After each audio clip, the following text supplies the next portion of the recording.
Assalamualaikum warahmatullahi wabarakatuh. Selamat siang.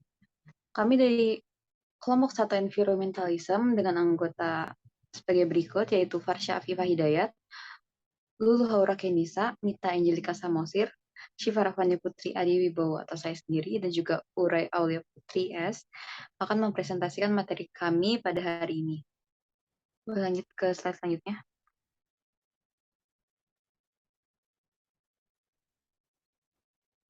Jadi apa sih yang bakal kita bahas hari ini? Eh, Materi presentasi kami hari ini adalah kearifan lokal dalam menghadapi tantangan iklim dunia. Untuk latar belakang akan dijelaskan oleh rekan saya.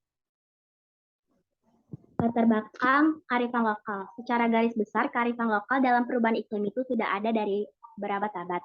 Namun para peneliti mengatakan butuh waktu 30 tahun untuk membuktikan tentang perubahan iklim tersebut. Oleh karena itu, sifat kearifan lokal yang khas pada setiap daerah tidak bisa dibuat kebijakan yang seragam untuk menerapkan kearifan lokal tersebut. Sehingga setiap pemerintah daerah harus menggali dan mengoptimalkan kearifan lokal masing-masing untuk diterapkan di daerahnya. Next slide.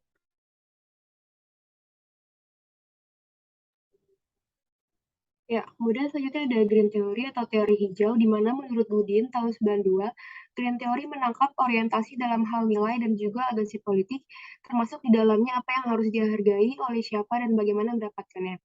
Green Theory sendiri juga termasuk ke dalam tradisi critical theory, artinya bahwa masalah lingkungan membangkitkan pertanyaan kritis mengenai hubungan di antara diri sendiri dan orang lain dalam konteks pengambilan keputusan secara komunitas dan juga kolektif. Dalam buku An Introduction to International Relations, dijelaskan bahwa Green Politics dibagi menjadi 3 bidang, yaitu bidang ilmiah atau teknologi, filsafat atau etika, dan juga politik. Di mana salah satu yang pertama yakni ilmiah atau teknologi. Dalam bidang ini lebih mengacu tentang pengetahuan, kesadaran, dan juga masalah. Kemudian bidang kedua yakni filsafat atau etika mengacu pada spekulasi tentang hubungan yang terjadi antara manusia dan alam, di mana perilaku manusia telah memberikan kontribusi terhadap masalah lingkungan dengan meningkatkan kesadaran akan perlunya cara berpikir yang berbeda. Kemudian dalam segi politik, lebih mengacu pada resep untuk mengembangkan tindakan dalam mengatasi adanya krisis yang dirasakan. Dan teori ini juga melihat bahwa negara bukanlah satu-satunya untuk memiliki kekuatan dalam menangani permasalahan lingkungan.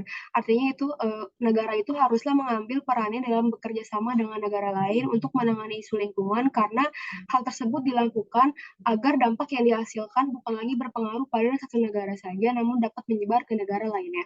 Boleh di next slide?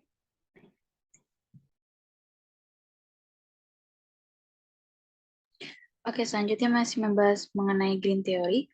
Teori hijau membantu kita memahami hal ini dalam nilai-nilai ekologis jangka panjang daripada kepentingan manusia yang bersifat jangka pendek. Teori HI dapat menjelaskan mengapa perubahan iklim merupakan masalah yang sulit dipecahkan oleh negara karena adanya persaingan ekonomi dan disinsentif terhadap kerjasama.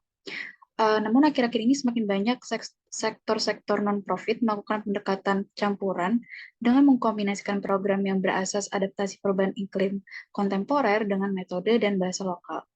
Saat mendiskusikan isu perubahan iklim, tidak selalu kita harus membicarakan hal-hal sains berat yang berbau barat.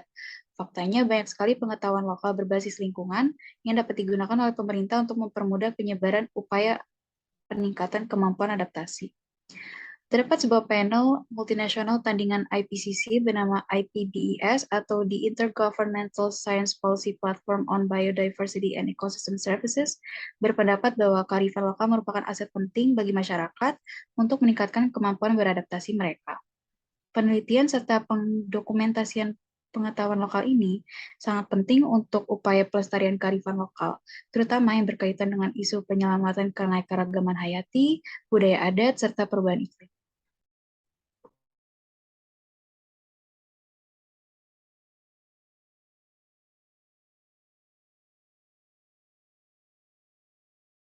Baik, selanjutnya ada studi kasus. Studi kasus yang kami angkat adalah fenomena kearifan lokal pawang hujan Indonesia yang sempat memeriahkan pagelaran ajang balap internasional MotoGP di sirkuit Mandalika, Indonesia. Peristiwa pawang hujan ini juga menjadi ramai di media sosial dan menjadi kearifan lokal yang terkenal di dunia. Jika kita mengaitkan kasus ini dengan konteks global, pawang hujan juga merupakan kearifan lokal yang mendunia. Pawang hujan merupakan warisan budaya yang masih dimiliki beberapa negara seperti Indonesia, Tiongkok, Thailand, bahkan negara maju seperti Jepang yang mempunyai boneka penangkal hujan yaitu Teruteru Bozu, dan negara lintas benua yaitu Prancis. Jika kita mengkaji secara mendalam, Indonesia dipengaruhi oleh 3 jenis iklim, yaitu iklim muson, iklim laut, dan iklim tropis. Tingginya curah hujan di Indonesia disebabkan oleh iklim laut. Hal ini menjadi penyebab mengapa cuaca tidak bersahabat dengan turunnya hujan ketika pagelaran internasional MotoGP berlangsung. Hal ini adalah hal yang wajar saya terjadi, dan Indonesia sebagai penyelenggara acara pasti sudah mengantisipasi hal tersebut melalui kearifan lokal pawang hujan. Sebagai negara kepulauan, Indonesia memang tidak dapat mengubah iklim yang sudah terbentuk, namun dapat beradaptasi dan hidup berdampingan dengan iklim tersebut. Next.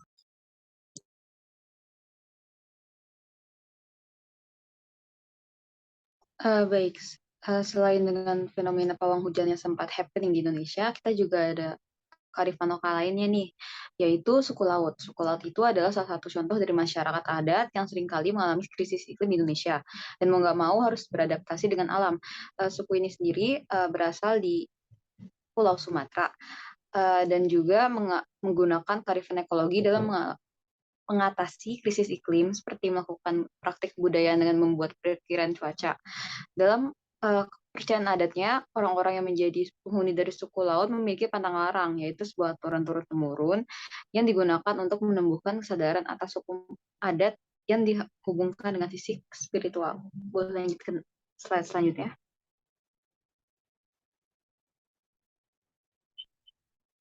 Oke, jadi kita ada di penghujung presentasi nih guys. Untuk statement closing dari kami, adapun saat ini di era modernisasi memang tidak mudah menepis kerusakan alam. Eksploitasi sumber daya yang terjadi terus-menerus tanpa memikirkan dampak ekologinya justru melahirkan kerusakan hutan, gunung, dan laut.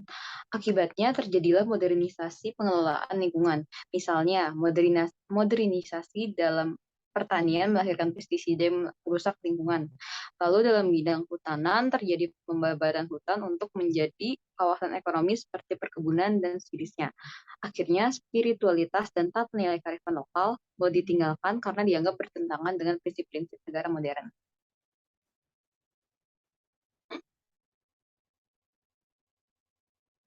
Saya rasa cukup dari kami. Sebelumnya kami minta maaf kalau misalnya ada kata-kata yang menyinggung dan kesalahan lainnya. Billahi taufiq wal hidayah. Wassalamualaikum warahmatullahi wabarakatuh.